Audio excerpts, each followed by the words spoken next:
Welcome to the Hunting Beast Report, a live video podcast with Dan Infalt and host Jeremy Gillespie.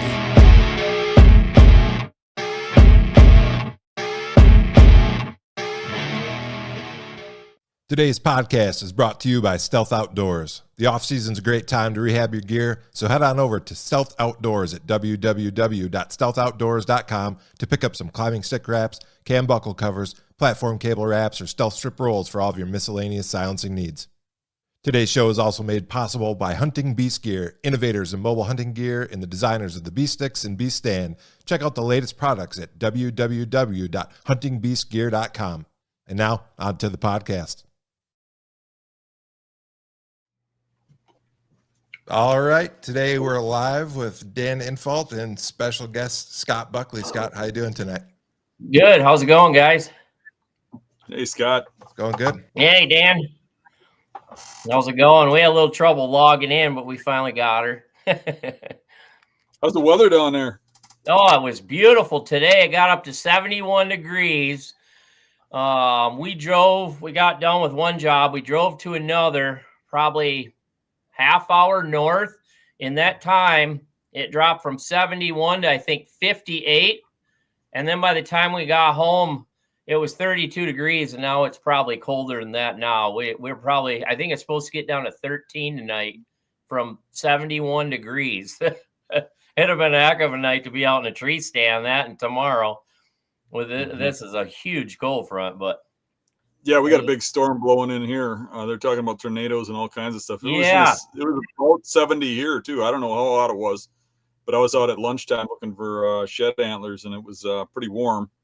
And then I was kind of surprised to hear it's going to drop to 18 here tonight. Yeah. I'm surprised it's lower by you. Yeah, 13 degrees tonight. But then it's jumping right back up Thursday. Temps going right back up. So, Scott, for people that aren't already familiar with us, with you, where'd you get started at hunting? Where are you at now? And how'd you get tangled up with Dan? I've been hunting since I've been a little kid. I used to trail behind my dad when I was just a little kid, 8-10 years old. And I grew up in Michigan. Then we couldn't get a license till we was 12 years old for small game. And then we couldn't hunt deer till we was 14. But my grandpa got me my first 20 gauge Ethica when I was 12, started small game hunting. My parents got me I don't even remember. I think it was a Bear recurve for Christmas when I was 12 years old. And our season was open till January 1st. And that whole week, I just took that bow out and I started chasing deer we lived out in the country where I grew up. And I think that week I shot at 2 deer, just jumping does. I was just walking around 12 years old and just launching arrows at them. I didn't know a thing back then, and that just got my love for hunting just as a kid, and trapped my first muskrat when I was 12 and coons and me and my brother, he was a couple years younger than me. We never really got into sports. We weren't sports kids. We lived out in the country, and that's how we spent all our time, was in the woods. It didn't matter if it was summer, fall, whatever. We were always out there, squirrel hunting, whatever. Then I killed my first deer when I was 14. I killed a buck that shotgun season with my dad and brother. I think I killed my first doe with a bow. I think I was 16, because we were driving up to my aunt's farm and we were hunting there. And then from there, I started getting stuff pretty regularly. Hunted Michigan for years. Probably in my 20s, I started going down to Ohio hunting. What year would that have been, roughly, when you started traveling? That had to be probably early to mid-90s, I would say. Muskegum County, Ohio, down in that area. Well, I think I started out in Vinton County, Ross County, and then we found some good property in Vinton, and we hunted down there for a few years. My first out-of-state trip in the Midwest was Kansas. I think that was in 96. We didn't have, all the fancy phones and stuff back then. Sure. We were going to hunt public land out in southeast Kansas. There was 3 public land areas we found on some maps, and I ordered the top. We used to use the topographical paper maps back then, and we'd study them. And then actually me and my dad made a trip out there that spring turkey hunting so we could kind of get a lay of the land. And I went back, let's see, it was me and my brother-in-law went back that November, and I ended up killing the biggest buck of my life at that time.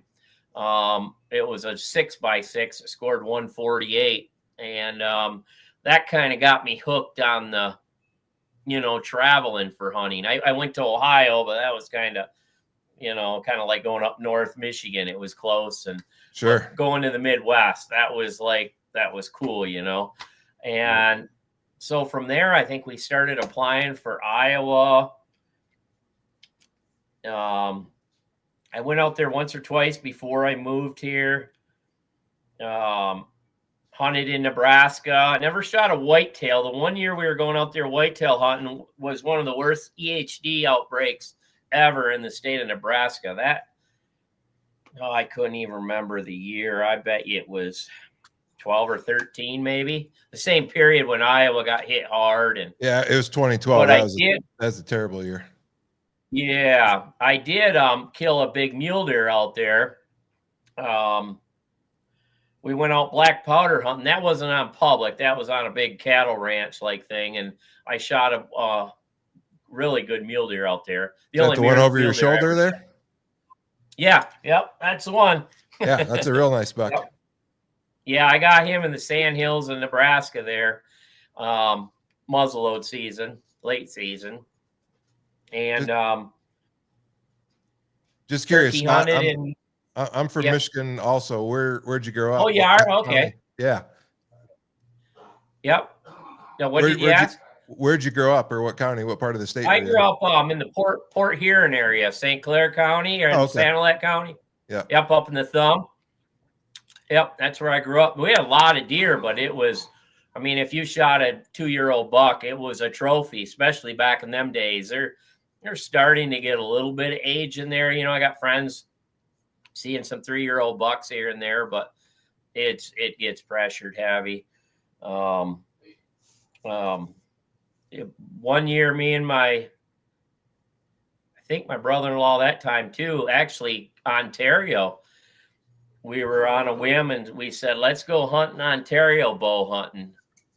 And most of Ontario, you had to have a guide, like northern, everything up in that part. But we found if you went east of Toronto, like up along, it'd be Lake Ontario, I think, up in there, east, like southeast of Toronto, up along the lake. And actually there's some farmland and stuff up there, still timber, but quite a bit of farmland. And we went out there in the spring and got permission on some, the people were pretty friendly, and we got permission on a couple farms. We went back in probably November, I would imagine, and ended up shooting just about a 120-inch buck, but it was a pretty cool experience, just going on a whim to Ontario, Canada.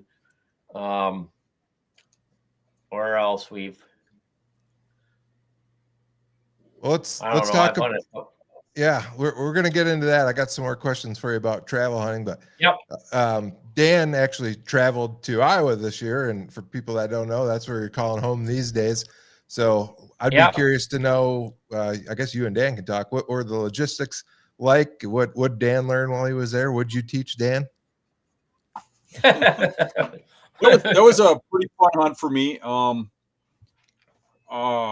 It was kind of really cool to get with Scott and hang with him for a week, because me and Scott have been friends over the internet and stuff for a long time, and have met up at some events and stuff like that. And I think one big one we did was the one with Todd Pringles before he died, when he brought everybody together.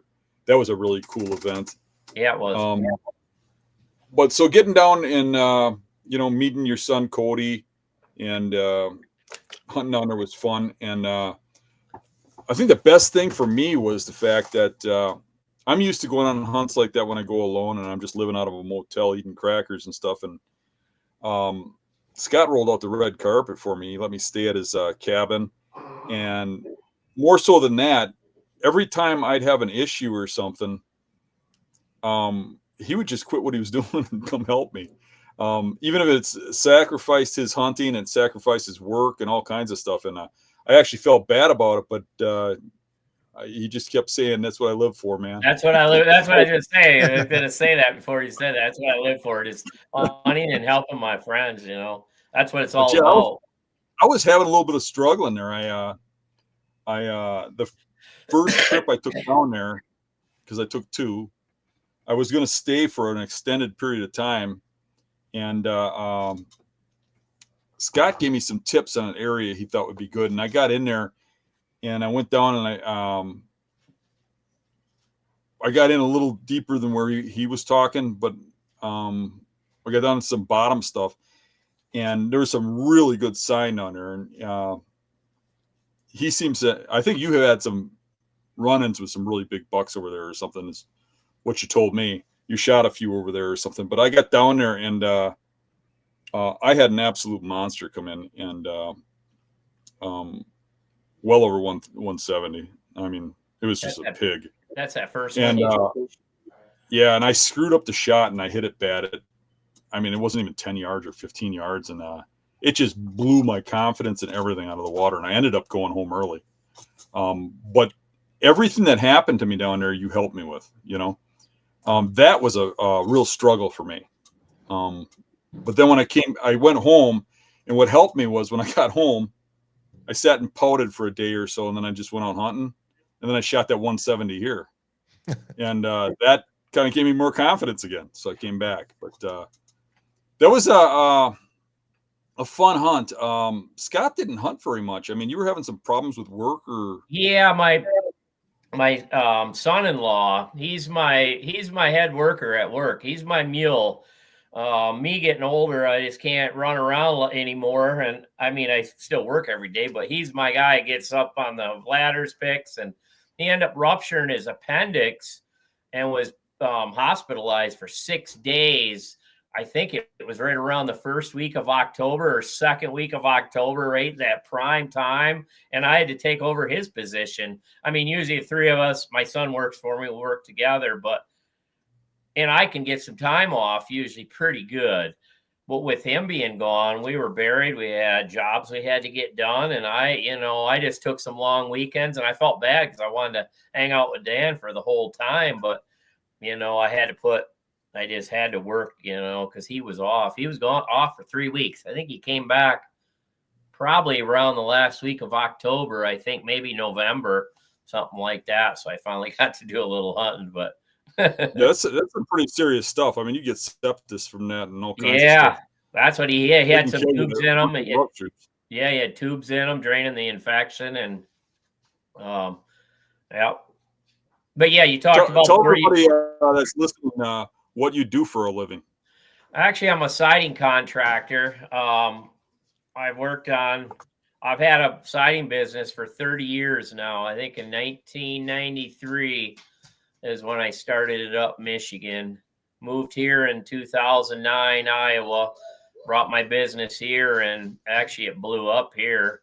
That'd be scary at first to even think you're going to get the kind of business down there to be able to do that. Hunting must be throw you down there.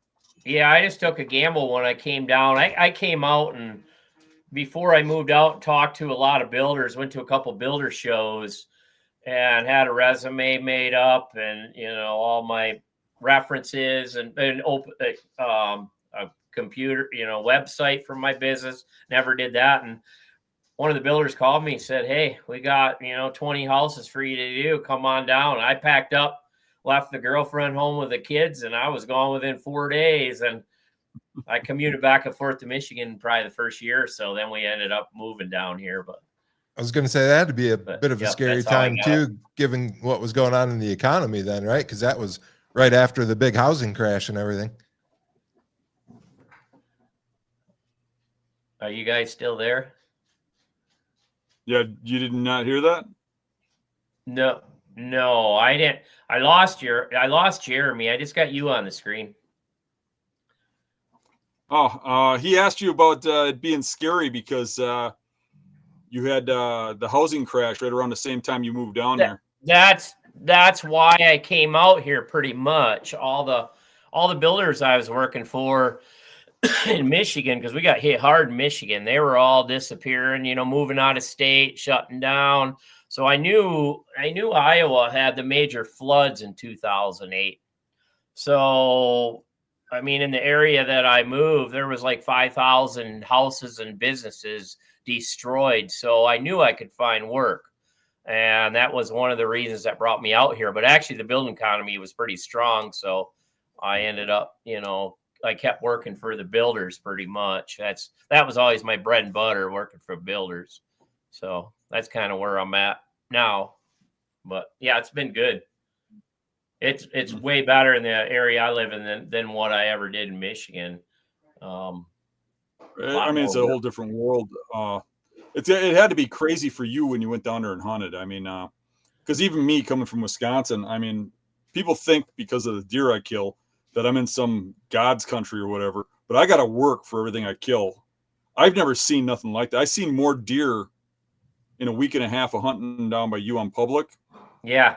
That are Pope and Young class or better than I'll see in 5 seasons here. Oh yeah. It's crazy.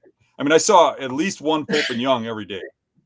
Yeah. It was an eye opener. How well the management there is. I think it's more of a matter of there's a lot of deer and a lower population of hunters, and it grows them big. Man, it certainly is a nice area. But most of Iowa is. I mean, most of that, it ain't just where you're at. But that must be what drew you down there, right? Oh yeah, exactly. Yeah, I hunted a couple times as a non-resident, and I said I want to move here, and that's kind of where we go back to the 2008 era when the economy went to heck. That's, I always said I wanted to retire here, but when that bad economy came in, that was my chance to get out of Michigan, come out here. So, and it was the best thing I'd ever done. But one thing I knew about you before I went down there is I know that you have a really nice farm that you manage for hunting. Yeah. And you also hunt public. But what I didn't know was how much public you hunt. I mean, you've got an incredible farm. I was watching the pictures with you. I mean, while I'm down there, Scott's constantly checking his phone, and he's like, oh, look, there's a 150, there's a 150, there's a 140. And won't even move in there, won't even go onto his property unless a shooter shows up. But the majority of his big bucks have come from the public. That I wasn't quite sure on that. I thought you were maybe 50-50 or something. But you've gotten some really incredible stuff off the public down there. I think we talked about one season, when we were looking at your mounts and stuff, one season where you had an incredible season, didn't you? Yeah, 2018. Iowa has an early muzzleloader season in like third week of October, perfect time to take a muzzleloader out there. And you're allowed one gun tag in Iowa. You can pick early muzzle, late muzzle, shotgun seasons. So, yeah, I got the early muzzleloader tag that year, and I was down on a piece of public on a big oak flat. I went down in there. I knew I'd seen bucks in there before. I knew they were in there that time of year. And actually, I was walking back into that spot, and I just seen the tips, like it looked like a spike horn.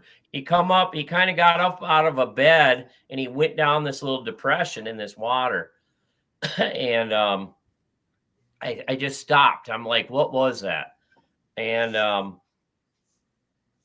so I just stopped. I started glassing there, nothing, just kind of nothing. So I snuck in a little closer, glassing, and up stepped this. He ended up being 160-inch 10-point.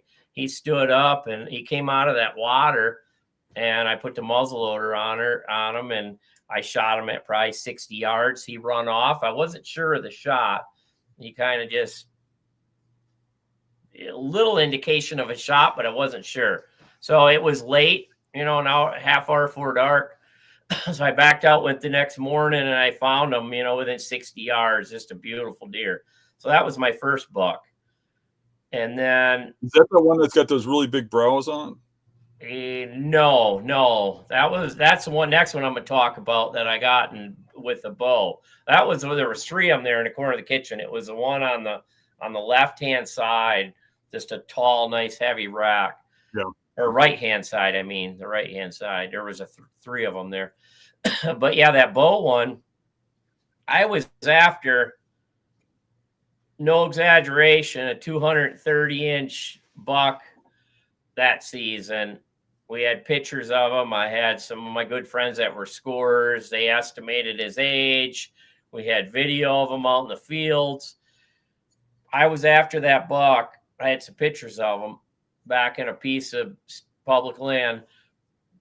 And little did I know he'd moved out of the area on the 1st of October. It was my only time hunting that area. That was his summer area. He moved out because I ended up getting pictures of him like 3 miles away, later on in November. But anyways, I was hunting him, and I seen another real big one down in this bottom, big timbered area. And I was hunting the south end of this big drainage in the timber.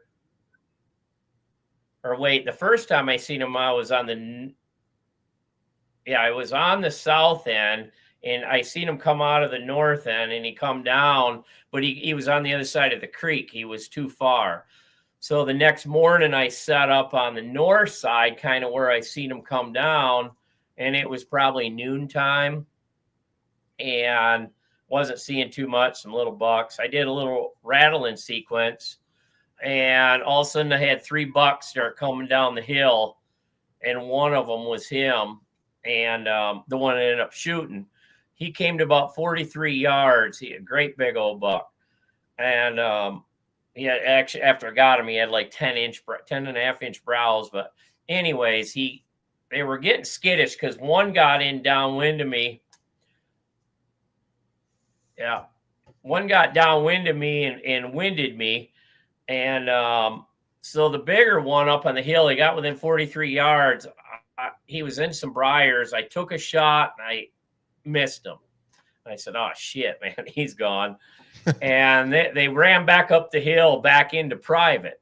So I waited about 15, 20 minutes, and I rattled again. And next thing I know, here he comes up the bottom. He must have circled up ahead, and he come burning up that bottom like full blast straight into me. And he hit about 18, 20 yards, and he turned. You could see him hesitate like he got some of my thermals or something. The wind was swirling a little bit. He stopped, hesitated, broadside right there, and I nailed him. And then I seen him run off, and I seen him fall. But yeah, he was over a 170-inch buck. And then I still had a landowner's tag for my own farm, and I ended up taking another buck that almost hit 170 in January, right after Christmas, whatever it was. My dad was out from Michigan, and my brother was there, another friend. They all got to, see me get this big old buck on the farm. And that was actually a morning hunt in January.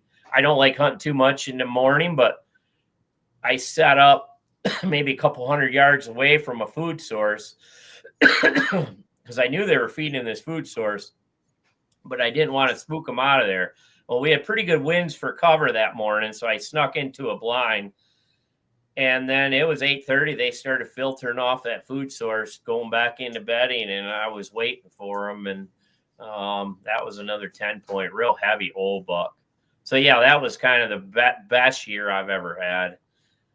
As far as one good year. Yeah. So, how are you? Are you? A lot of these deer you were already hunting, right? A lot of the deer that you've taken. So, how are you finding these deer and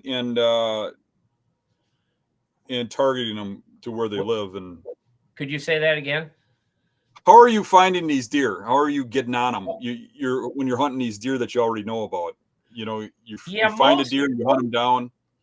Yeah, most of them. I mean, not all of them. Some of them just show up, but the ones that I've targeted, I've picked them up on cameras over the years. So you're dropping cameras in areas you see a lot of sign, kind of. Yeah, exactly. Like where you were talking, where you hit that great big one there.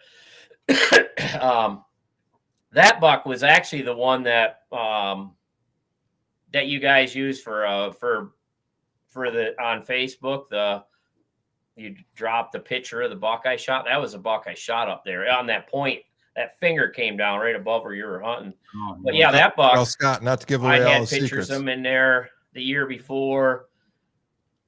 Back then we just used still cameras, and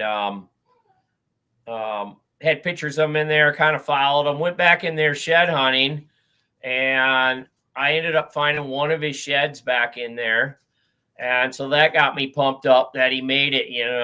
And then we usually run cameras in the winter too, just to see what survived. But I don't think I picked him up that winter. I just found one of his sheds.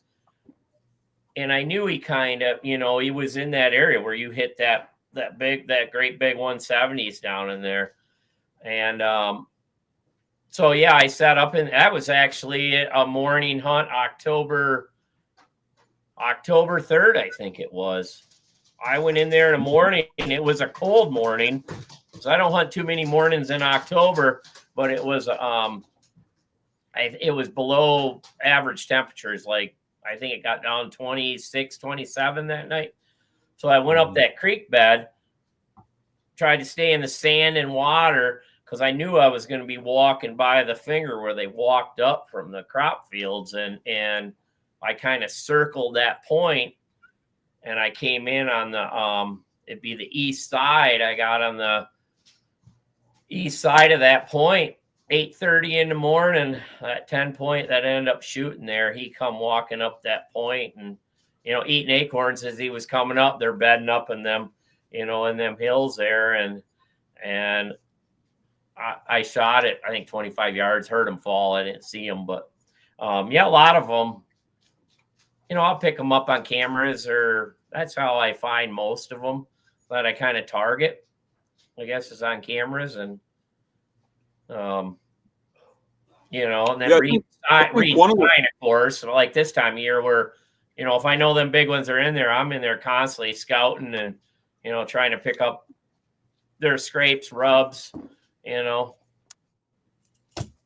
just kind of put this puzzle together and start hunting them. But one of the things that caught me kind of by surprise is that when you were getting into the hunting with me, when we were looking around, the amount you spread out. I mean, you looked at a lot of vast areas. I mean, I ended up hunting, all the way down to the Missouri border and, all over, and you knew all those spots. I mean, you get around a lot. And I think that's a big part of it is when you know all those areas down there, that when something shows up, you know the area. I mean, you must spend a lot of time on foot scouting in the off season, picking up sheds, looking for areas where these deer are living and such, right? Yeah. Oh yeah. How many weekends a year is there? 54, is there? So I'm 52. I bet you 52. Yeah, I bet you I'm out, I don't know, 45 weekends a year, at least 40 weekends a year. We're out stopping public land areas. Every weekend. Some we work on the farm, but we're just out constantly. Every weekend we're out just scouting new areas, or I know a lot of areas, and I just love being out there. That's what it's all about. Just there wasn't an area that I looked at on a map that I didn't show Scott that he didn't say, oh yeah, there's this spot over in here, and if you look over here, and there's a point over here. He knew every property fairly well. And no doubt it was almost a little depressing in some instances, because you'd have something you picked out and you looked at, on map, and you're excited to look at it, and Scott would be like, oh, this is where you want to be. I'm like, he already knows the spot. Yeah. Yeah, I know a lot of them areas. I've spent a lot of times. Well, I've been out here 14 years now, and then I used to. I mean, when I was a non-resident living in Michigan, the kids were little then. They were, I don't know. My son was real little. My daughter was probably a young teenager. I used to take their spring break. March. I used to pack them up when I lived in Michigan. We come out here and stay in a cabin, give them some fun stuff to do, and I'd head out scouting. I wasn't even living here. I spent almost every year just coming out for a week scouting. And Scott, yeah, there's a lot. Do you remember how many points it took to draw back then, a non-resident tag? Yeah, it took 2 years to get a bow tag when I first started. It's up to 5 now, I think, isn't it? 4 5 or 6. Some of them pushing on 6. Yeah. Ridiculous. It took me five years, and I ran into people that told me that they had drew a 6. Yeah. Speaking of your son, he did well this year, didn't he? Yeah, he got a good buck actually on our farm. I don't know. It was towards the middle of the end of probably 3rd week of November, post rut buck, and I think it was like 11:30 in the morning. He was set up. A little piece of timber, kind of. We had like a little food plot kind of ways away, and they were traveling through there, going through this little like a funnel pinch point in some timber, and that buck come in at 11:30 because the does would always bed right around him in his tree stand there. He was in a tree stand. He was up pretty high. That was a pretty high stand we had in there. And he said that buck come in looking at the does, and he was pulled back like for 5 minutes and waiting for that buck to turn. And it finally did. And he shot a little bit back. So I think it lunged when he shot. And he said it looked like it was a little back. So we waited an hour. I got out of my stand. I came over to him, and we found like 2 drops of blood in the first 60 yards maybe. So then I knew, well, it probably is back. So we ended up calling a friend of mine that has dogs, and we let him sit overnight. And I'm glad we did, because it was a liver stomach shot. It only went 150 yards, and it died in a CRP field. But I think if we would have pushed it, we went to that 50, 60 yard mark, and we just stopped. And I said, I don't want to jump this deer. We don't know for sure. And, but yeah, it was a really nice buck. He got 10 point with a split, had 11 total points. And I struggled this year with a bow. I hunted. I usually what I do, like October, I spend most of my time on the public land pieces, because I don't want to pressure my farm. And there's just a lot of big ones I like to chase in October on the public land pieces. And that's kind of been my technique over the years. I hunt them. And then the pressure starts coming in, in November, some of them pieces. And then by then I usually got some decent bucks move into the farm. But I was after one big 10 point on my farm. I started hunting there in November. And just so many close calls. If I'd be at this stand, he would be on the other point of the ridge, 100 yards away. One day I seen him 3 times. I think it was 40 yards, 60 yards, and 200 yards. The one morning I seen him at 40 yards, I seen him cut across, and I grunted, and he looked at me, but he didn't respond. So I snort wheezed, and he looked. I snort wheezed again. He came right down to about 40 yards away from me, and there was a shingle oak tree in the way, the ones that have they keep the leaves on, into the winter. Mm-hmm. And he stood behind that, and I couldn't get a shot at him. He stood there forever. He was trying to, look for another deer over there, and he wouldn't commit. He stayed on the edge of cover, and that son of a gun, he snort wheezed back at me, turned and walked away. He was like, I gotcha. And he walked away and wouldn't respond to nothing. And then second gun season, some outfitter leased the cornfield on my north side. They left up a couple acres of corn. They brush hogged it right before gun season. They towed in a blind on a stand, and opening night they brought a hunter in, and he shot that buck. I'd hunted him for 2 years. He was, he's probably a mid 160s, 10 point, a lot of history with him. Real heavy deer, huge body. I think he was 6 years old. Because the year before, I know he was at least 5. And yeah, that's hunting, but it felt like I got socked in my gut. I had so much history with him. Sure. So many close calls. It's got to be curious, since you moved to Iowa. Well, two-part question here. Since you moved to Iowa to now, how have things changed? And did you notice any distinct changes when the hunting public started getting popular?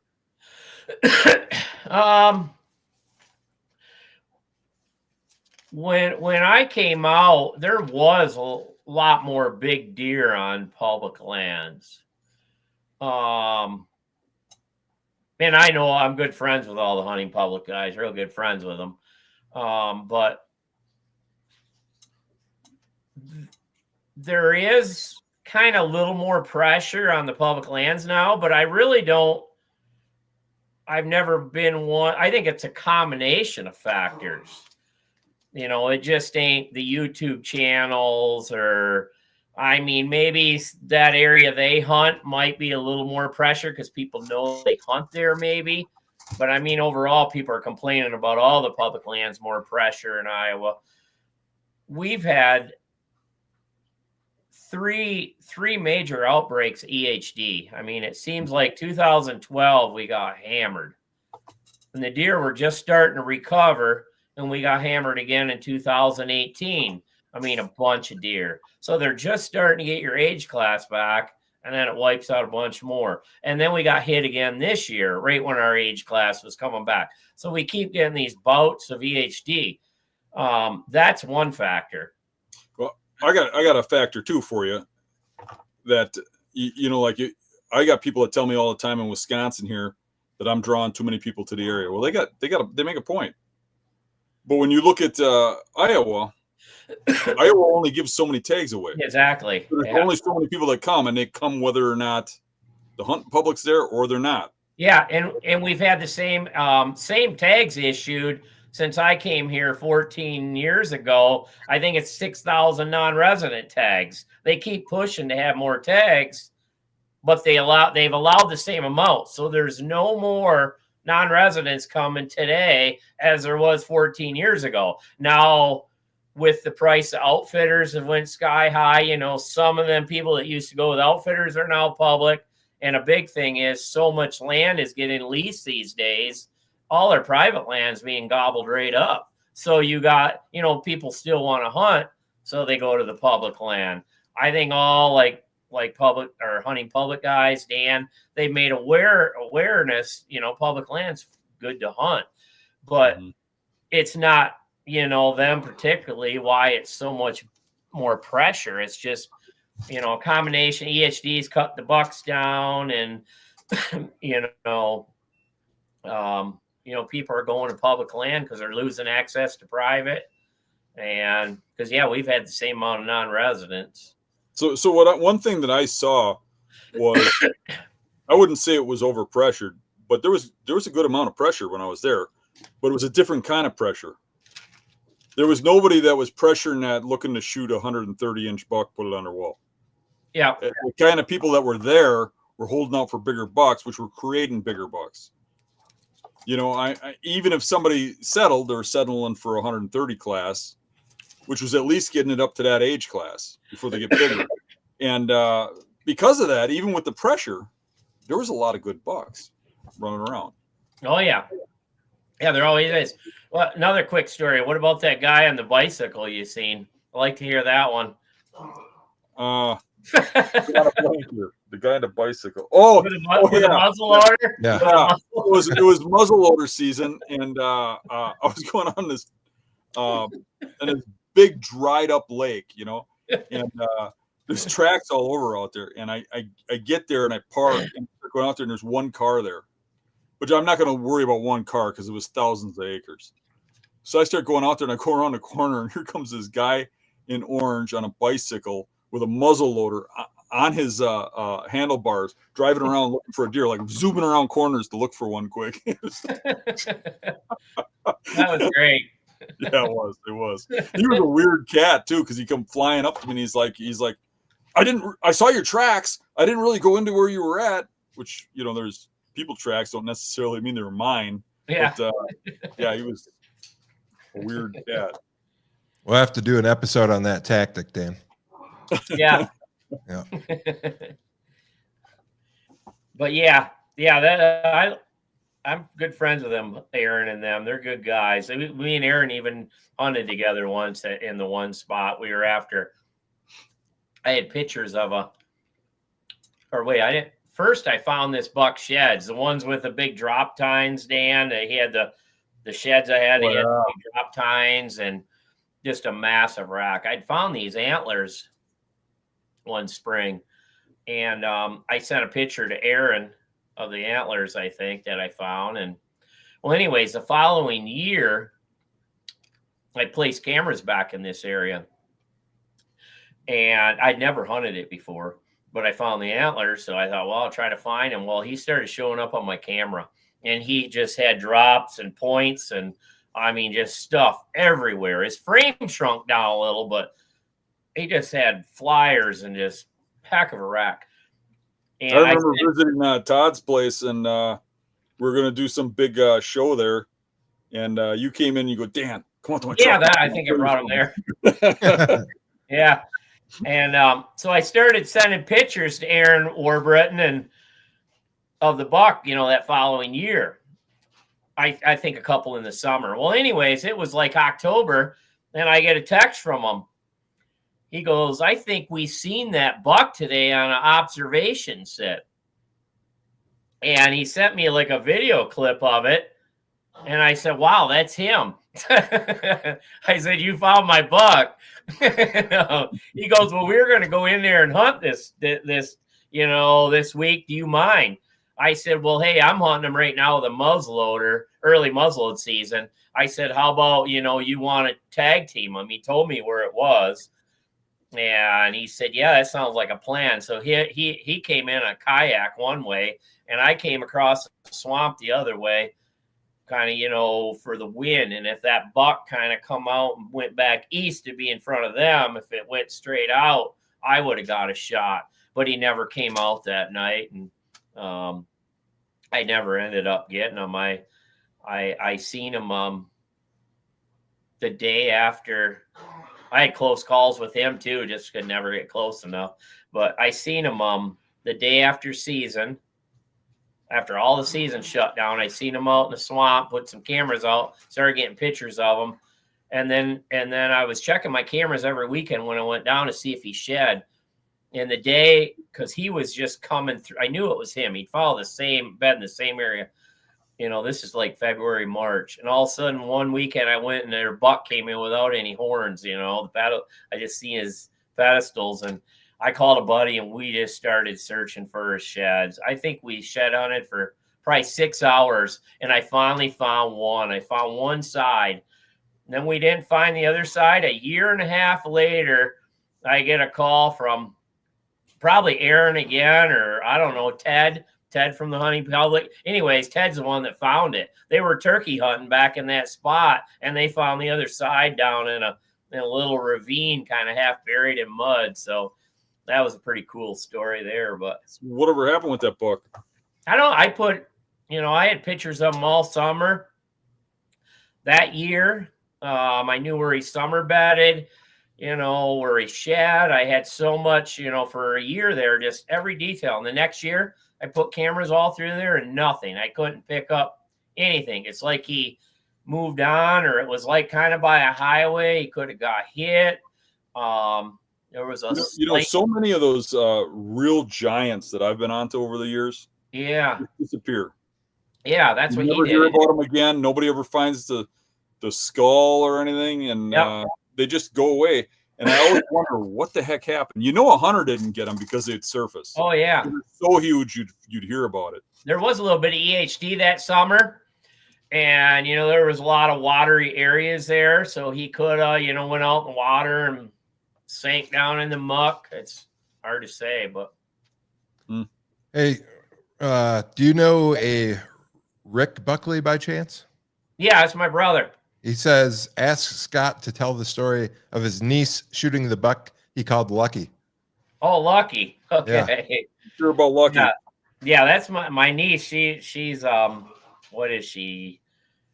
15, something like that. She's came out to my farm there.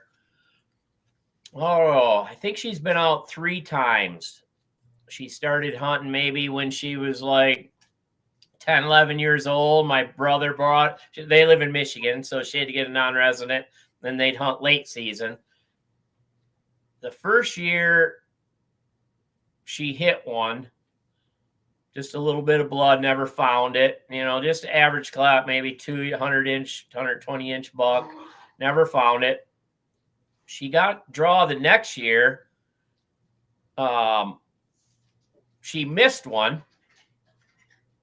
And then I lost both of you guys. No, you're still there. I just put you full screen while you were telling your story. Okay. Yeah. And then she didn't get drawed one year. She came back, not this last fall, but the one before. And anyways, Cody been after this buck on the farm we call Lucky. It was an old deer. I think he was a 10-point, not a high scoring deer, maybe high 130s, maybe 140. He had a couple better racks, but previous years, I think we figured he was at least 7, 8 years old. And Cody kept missing them, not missing them, but he'd hunt somewhere and wasn't close enough. The year before, Cody had like 3 encounters with them in late season with a bow and just couldn't get it. The closest one within 40 yards. So yeah, Brooke comes out that winter, 2 winters ago, and we were sitting in one of my blinds late season on a food plot, and Lucky came in, and I seen him come out. It was me, my brother, and her sitting in a blind, enclosed blind. And I seen him come across the CRP field and went into the beans. And I said, wow, that's Lucky. And anyways, yeah, she, I think it was about 50, 60 yards. She took a shot with a muzzle loader. And I knew she hit it. It ran to the other end of the field. And I looked over at Brooke. And when she shot at this buck, the scope came up and friggin' ringed her eye. She had blood. She had blood all over her face. And like my brother's like, you all right? She goes, yeah. I just want to kill this deer. I mean, it didn't even phase her. The adrenaline was kicking so hard, She had blood everywhere. So it was at the far end of the field. I had my muzzleloader for a backup. So I give that to her. And she took another shot and actually kind of lunged and went back into the brush. We went down there like right last few minutes of light, and we seen light specks of blood, but no spraying like a lung shot. So we thought, but we're not going to gain anything by tracking it tonight. I said, let's go up the house. And, you try to explain that to a young girl, you got to leave her buck behind. It was hard, but pretty tough sell. Yeah. But anyways, yeah. So she got through the night and we all went out there. Actually, we went out. My dad was in town in Iowa. My dad, my brother, my niece, Cody. I think the 5 of us went out there, and we're coming up around the corner of my pond. There's a pond there. And there, I said, I think I spotted. I said, there's a buck laying over there. And put the binoculars up, and there's her buck. It just kind of went 100 yards and maybe 150 yards, and it was laying on the edge of the pond dead. We didn't even have to track it. It was laying right there. So, yeah, it was pretty awesome. It was, I get as much, probably more excitement out of watching my kids and, nieces and nephews shoot their deer. And, I mean, it's been that way forever. I just love the excitement of watching watching them. That's the one thing to me that sets you apart from a lot of other hunters that have had the success that you've had. Is most of them are kind of greedy that way. Yeah. You know, but I don't see that with you. I see you putting those kids first and you second. I see that a lot. I seen you doing that with me, and I actually felt bad. You know, Yeah. I mean, I don't need somebody to do that for me. But yeah, there's not a jealous bone in my body. I love helping people. Another thing you said, you looked over, you think it was you that spotted that buck. I guarantee it was you, because there could be a spike shed antler laying 600 yards from us, and Scott will see it. No matter what, he spots everything. Well, we couldn't find my buck. I mean, you went up on this hill, and all of a sudden you're there. It is. You know? Yeah, I spotted him down through there.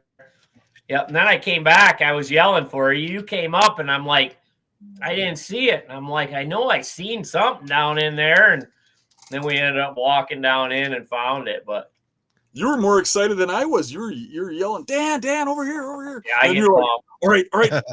I'm not sure if I saw it, but I think it was it. You're like down in the valley. Yeah. I've shot a couple good bucks up there where Dan got his. In fact, first year I moved to Iowa, I shot a double drop tine. He had two, like probably 3.5-inch drops on each side. He had a split. He was a 170-inch deer.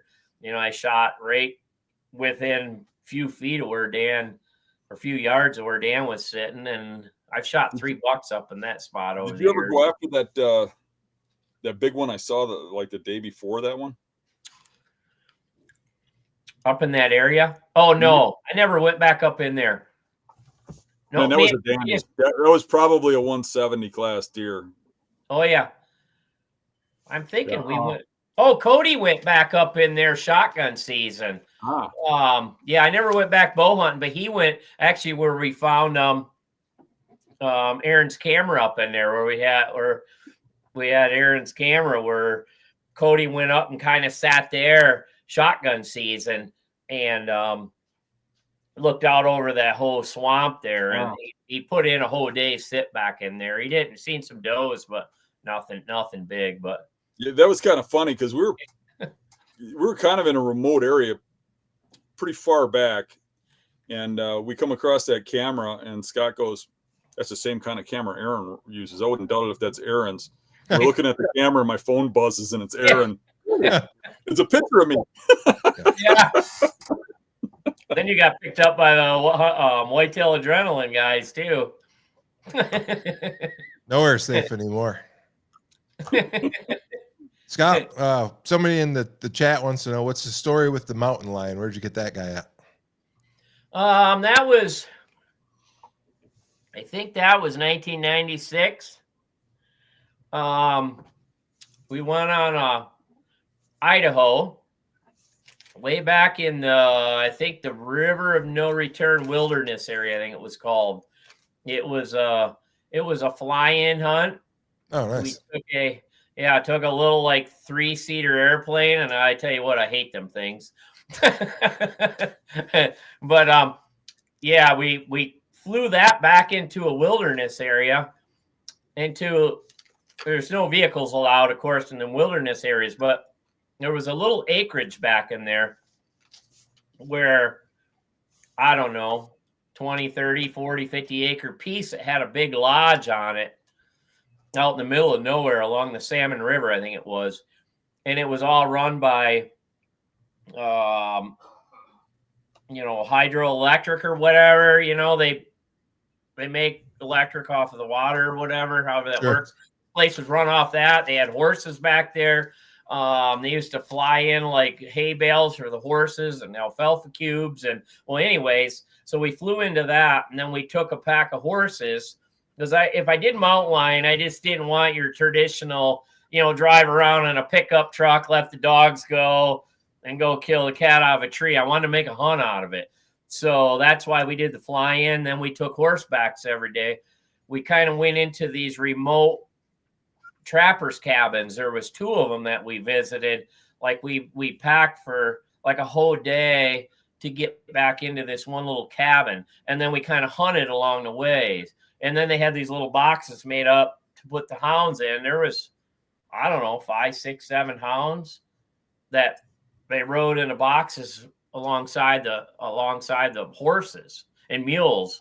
I can't remember exactly how they did it, but and then if they seen a mountain lion track, they'd let the dogs go. If it was a big enough one, they thought it was a male. And we stayed at the one trapper's cabin for a while. And then we went back to even a really remote one, even further back. And we ended up spending anyways 10 days back in the Idaho mountains in January. We had snow coming down. It was beautiful, snow covered. We seen elk, mule deer every day, and we'd get up in the morning, feed the horses, and and we ended up killing 2 cats that week. I took one, and my brother-in-law took one. Actually, I don't know if it was maybe it was my brother-in-law's. We actually jumped that off a carcass. It had killed an elk, and yeah, we were horseback through this area, and we found the dead elk that the lion had killed. So we let the dogs go, and it was hot. I mean, they had that lion treed within minutes. Because that would have to be pretty close. Yeah, it was January, and they were staying on their carcasses. Lions will, if the carcass don't rot, they'll keep coming till it's gone. If they kill stuff in the summer, they'll just, from what I understand, lions just will kill it while it's fresh, and then they go on to the next kill. But in the wintertime, they'll keep coming back. And yeah, it was a fun hunt. We, like I said, it was really a cool experience. That sounds like a really unique hunt. Yeah, I used to do a little more of that stuff besides deer when I was younger. And then once I bought my farm in 2015, now I spend so much time and money down there. I really, don't do a lot of that traveling like I used to.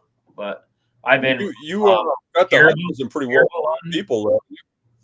Yeah, caribou hunting. I went with Bob Foulkrod. You had him on here recently. With caribou hunting, Bob Foulkrod had a camp up in the Leaf River in Quebec, and that was another one we flew into. I went from Detroit to Montreal. Then I met Ted Nugent and his son in Montreal, and then we got another plane, went to Coudjouac, Quebec. And then we got on like a little 12-seater, I think Otter or something it was called. Maybe 12, 15 seats. We got on that with Ted Nugent, his son, and me, and a guy from Wisconsin. There was 4 of us. And then we flew back into the camp. And on this little plane, that's where we met Bob Foulkrod. He was already there. And then we hunted 10 days for caribou with, just us 4. Ted, his son, me, and a Wisconsin guy, and Bob Foulkrod, and there was 2 guides, 2 French guides, and maybe the head guide. Yeah, and for 10 days we just all hunted together. It was a blast. I think that's when I met Bob, and then after that I've been out to Bob's place twice. He used to have that archery school out there, and we spent, 3-4 days a couple times at Bob's place up there in the mountains in Pennsylvania. So that was fun. And I talked to Bob offline and had a conversation with him. He was talking very highly of you. Oh, good. Yeah, a few years ago, this is just 3-4 years ago, he contacted me. He just did a partnership with Martin Bose. And just out of the blue, I'd seen him a couple years prior at Bass Pro in Springfield, Missouri. I hadn't seen him in years, and talked to him there. But yeah, like 4 years ago, he messaged me. He said, "You want a Martin Bow to shoot?" I said, "Well, what's the obligation? I didn't know if I had to do, commit to something." He said, "No."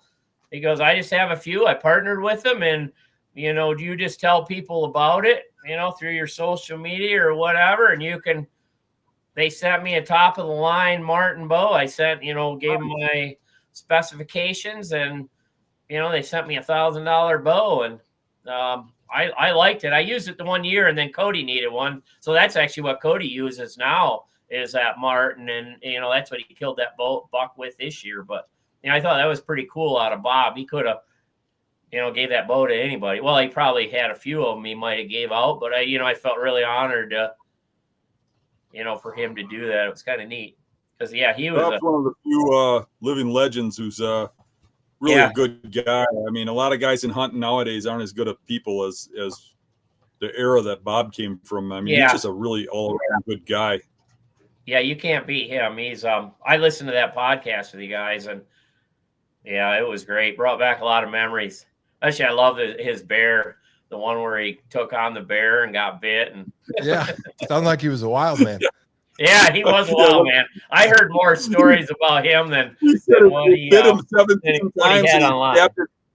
He said it bit him 17 times and he stabbed it 15, and he turned around and he looked at the guy who shot it, turned back around and stabbed the dead bear 2 more times. The guy said, "What are you doing? You're ruining my cape." And Bob said, "Well, I'm getting even. 17 for 17.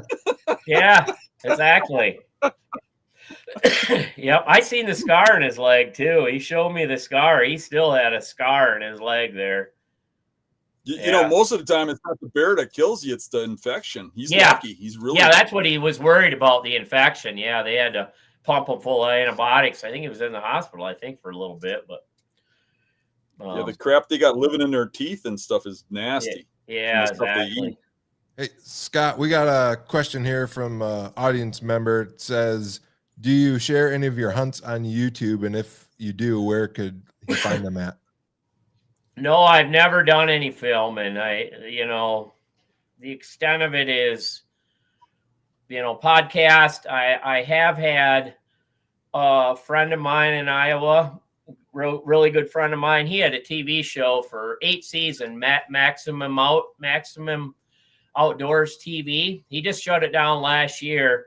But yeah, he used to come to our place, and I just wasn't into having cameramans in the tree with me. I always took off, did my thing. I didn't want to have to look for people, or I'm thinking about maybe filming some of my own. I watched Dan, and actually it wasn't, I could handle taking a camera and something, but that's the only stuff I've done, as far as hunting. Steve, we had 3 or 4 shows on Maximum Outdoor TV. In fact, one was a bear hunt out of Saskatchewan I went on.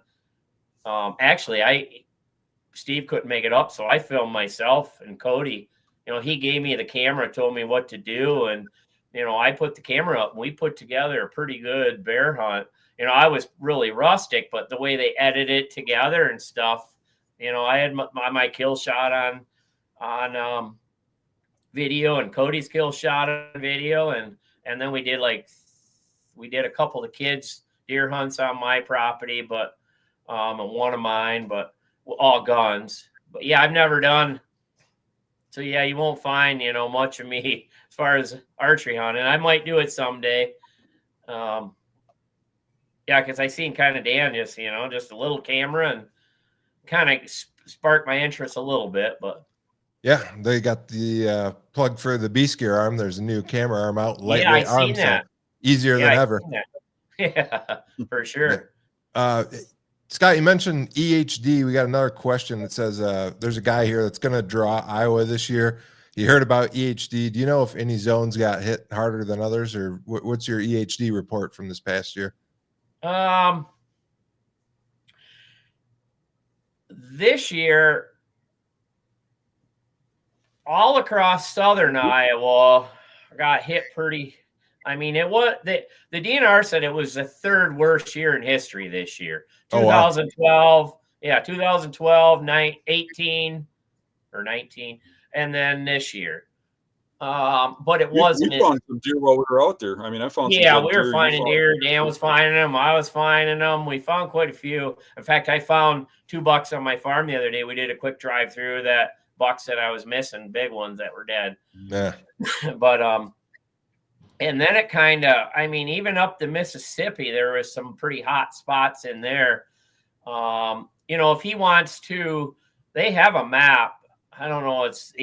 If you Google EHD report in Iowa, they'll have a map, and it will show county by county the hot spots. Oh, okay. That's a good resource. Yeah, it's through the DNR. I see it'll come up on my Facebook feed once in a while, but they should have a map. If you Google EHD report for 2023, and they'll show it, and then they'll have like they're shaded different colors for how bad it was in them counties. I mean, there's still a lot of bucks out there. I pulled some of my still cameras that had been soaking since some of them I put out in August, September. Me and Cody have been pulling them the last couple of weeks, and you know, I was shocked the amount of bucks that, you know, some areas I didn't think there was much in there, and I mean, they were more isolated, like where there was water sources. A lot of the areas didn't have much, but where them bucks were, there were still some real good bucks. I mean, we lost some good deer. You know, all I can say is, you know, look at that map and kind of decide. There's still bucks here. Of course, there's going to be bucks all the time. Just sure. Yeah. Even though it's Iowa, you still got to hunt for them, right? Yeah, exactly. We got another question, Scott. What's your trail camera strategy? And specifically, this guy'd like to know, what's your trail camera strategy in hillier country?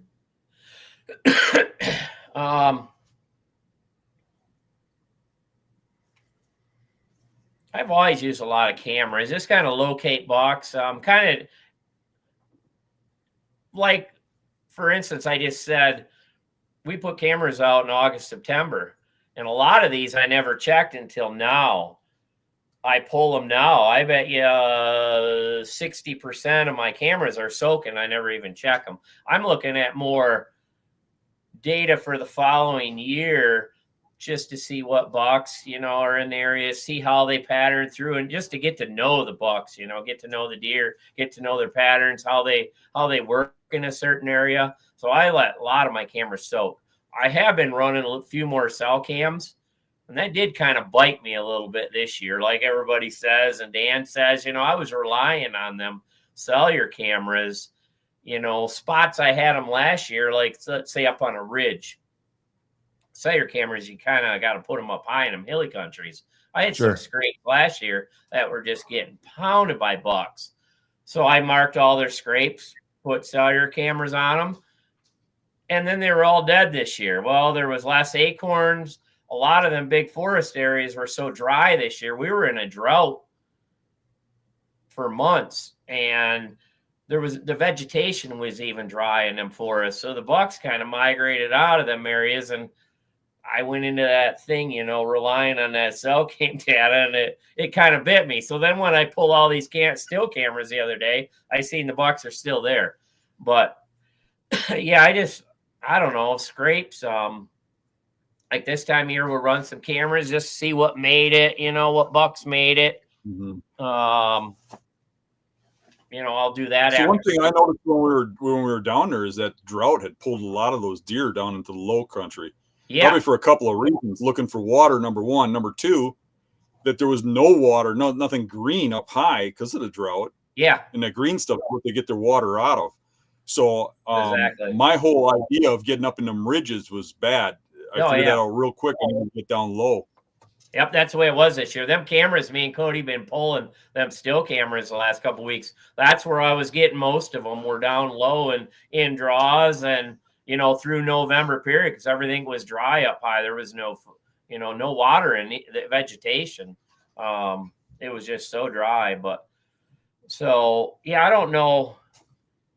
My trail camera strategy is just, you know, kind of hit scrapes, hit well-known areas. You know, around agriculture, I had some this year. You know, cornfields alongside of the public land, like big timber areas.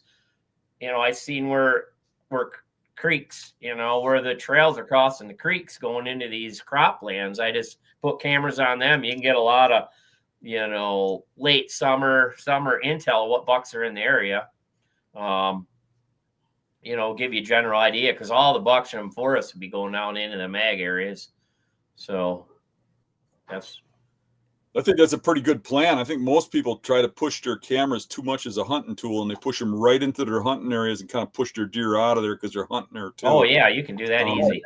But what you're getting is data that you can use the next year, because that stuff just repeats itself year after year. the same spots.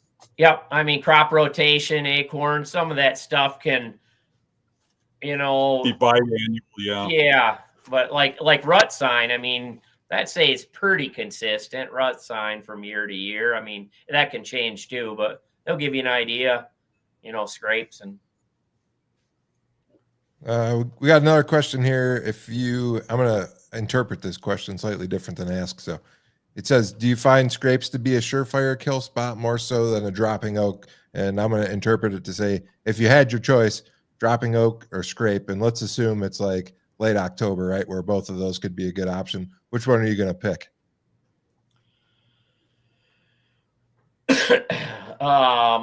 Probably a big oak tree dropping acorns right next to a big scrape.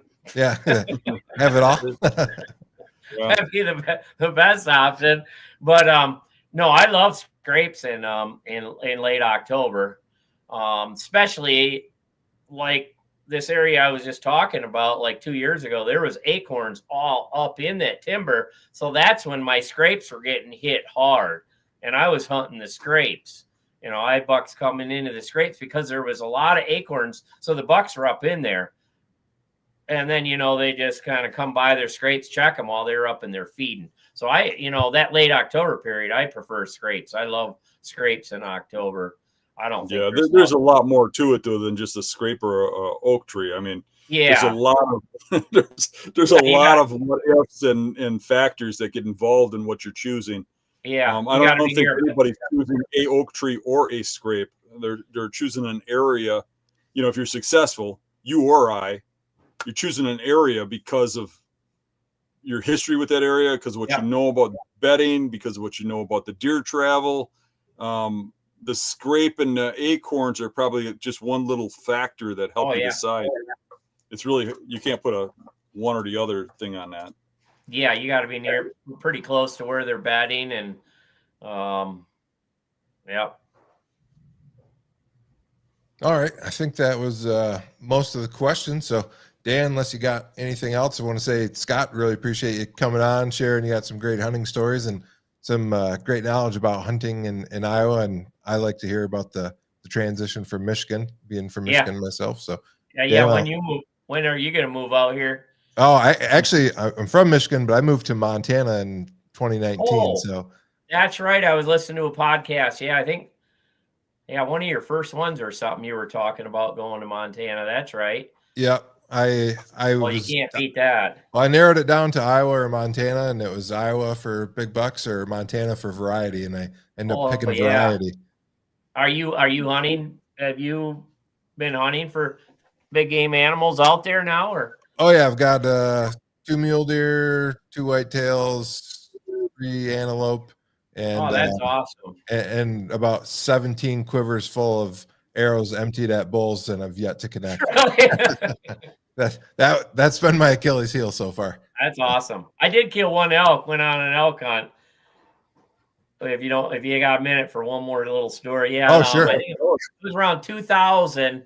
I wanted to get my dad on a big game hunt like that. And he'd never been on. Yeah, I don't think he'd ever been on like a big game hunt, just deer hunts. And so me and my brother and my dad applied for rifle tags in Arizona because my dad wasn't, he bow hunted a little bit for whitetails, but, not to that extreme. So we decided on a rifle hunt in Arizona. And actually we drew. It was quick. I think 3-4 years of applying. And we went out to Arizona, and me and my dad both shot, not huge, raghorns. I don't know, 180 inch. I don't know what, Sure. They were bigger than that. Like 230 or something. Somebody said, just nice 5x5 elk. And it was pretty fun experience. Yeah, 230, that's nice. I mean, a lot of people don't know because they don't elk hunt regularly, but 260 is a Pope and Young, so 230 is a real nice. Yeah, I think that's what they were, 230 if I remember. Yeah. We're in the same caliber, probably a, second or third year bull. I'm not sure, but. Yeah, I mean, the success rate on elk hunts, even with the rifle, is pretty low, so any antlered elk is a good elk hunt. Yeah, we ended up flying to Phoenix, and then we we drove up into Flagstaff, and then we planned on we rented a vehicle to drive home in case we got meat. And then we ended up going by the Grand Canyon. First time I ever seen that. That was kind of neat, and kind of drove back through the mountains. And yeah, it was a pretty fun trip with me and my dad and brother. So yeah, hard to beat the scenery out west. And even if you don't end up with an animal, it's always an adventure. Yeah, it's beautiful. Oh, Dan, one more thing I forgot to mention. We were going to mention you do have some workshop spaces available still, correct? Why don't you tell what you got left and the dates if you want to get that in there? Yeah, they're coming up quick. If anybody wants to get involved yet, this weekend I have some openings on Saturday. Unfortunately, with the economy, a lot of people have been losing their jobs and canceling. And I really, I'm only like half full on Hill Country, which is the next weekend. So we're wide open on that. So if anybody's interested, shoot me an email, thehuntingbeast@aol.com. And I'll put that in the video description. So if you need to grab Dan's email, it will be in there. So Dan, turn it over to you for closing words. Scott, really appreciate you coming on. We got to get on more often because you're just so fun to talk to. I mean, we always get good stories and stuff about the old times. Yeah, I love coming on. Sometimes I'm not the smoothest talker by any means, but I like telling my stories and having a good time anyway. So I guess that's what it's about. I get kind of rambling. Sometimes my attention deficit kicks in and get rambling or something, but I have a good time. It's hard not to get excited about a good hunting story. Yeah, I know. My wife keeps telling me to retire out of all this hunting crap and move to Florida. She wants to go to Florida, someplace where it's warm. I said, how about halfway to Florida? Iowa. Iowa, yeah, halfway. Yeah. All right. Well, I'll come on anytime you want. Appreciate it, Scott. Yep. Thanks again, Scott. And thanks everybody for watching. We'll be back here next week, 7 p.m. Central. Thanks, everybody. Sounds good.